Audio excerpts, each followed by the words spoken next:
And one important phrase here, verse 12, says this: remember that you were at that time separate from Christ, alienated from the commonwealth of Israel, and here it is, and strangers to the covenants of the promise. Strangers to the covenants of promise.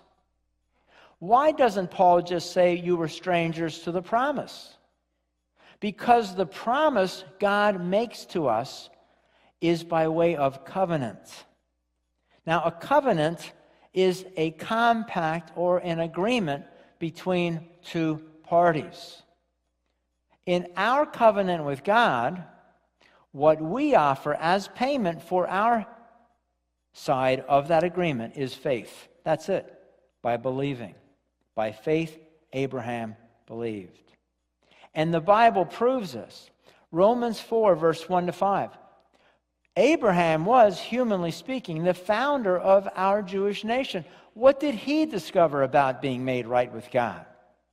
If his good deeds had made him acceptable to God, he would have had something to boast about. But that is not God's way. For the Scriptures tell us Abraham believed God, and God counted him as righteous because of his faith. When people work, their wages are not a gift, but something they've earned. But people are counted as righteous not because of their work, but because of their faith in God who forgives sinners. That same chapter, moving ahead to verse 13, says, it was not through the law that Abraham and his offspring received the promise that he would be heir of the world, but through the righteousness that comes by faith, by believing. For if those who depend on the law are heirs, faith means nothing, and the promise is worthless. Because if it's by wages, the promise is pointless. And that was Abraham's experience. But hundreds of years later, this was Moses' experience as well. In Exodus chapter 12, the original Passover, as they're fleeing Egypt, it says, drain the blood into a basin, then take a bundle of hyssop branches and dip it into the blood. Brush the hyssop across the top and side of the door frames on your houses. And no one may go out through the door until morning, for the Lord will pass through the land to strike down the Egyptians, the eldest son. But when he sees the blood on the top and sides of the door frame, the Lord will pass over your home. He will not permit his death angel to enter your house and strike you down to kill the eldest male son. Again, why was that oldest son spared death? Was it because of his righteousness? No. Simply because they took God at his word and put the blood on the doorpost. It had nothing to do with the righteousness of that child or the righteousness of the family. Just simply by faith. A second time in Numbers, once again, the people rebel against Moses.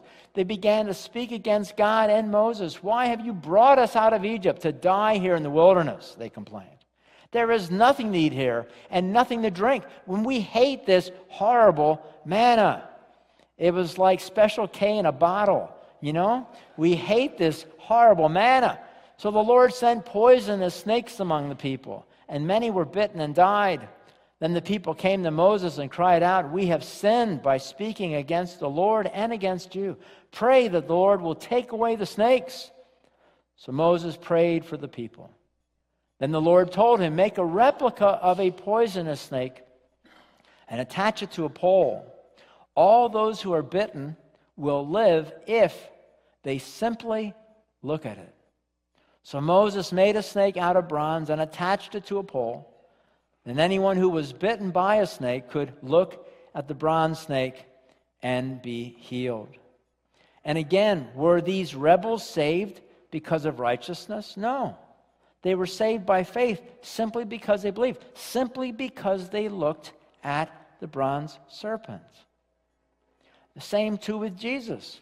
Your salvation is by the covenant of promise. Those events that we just looked at were all foreshadowings of Jesus' death on the cross.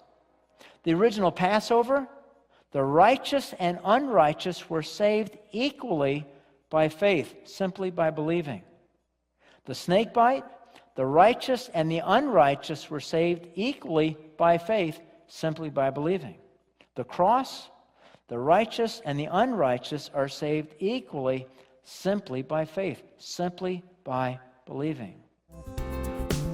You don't want to miss next week.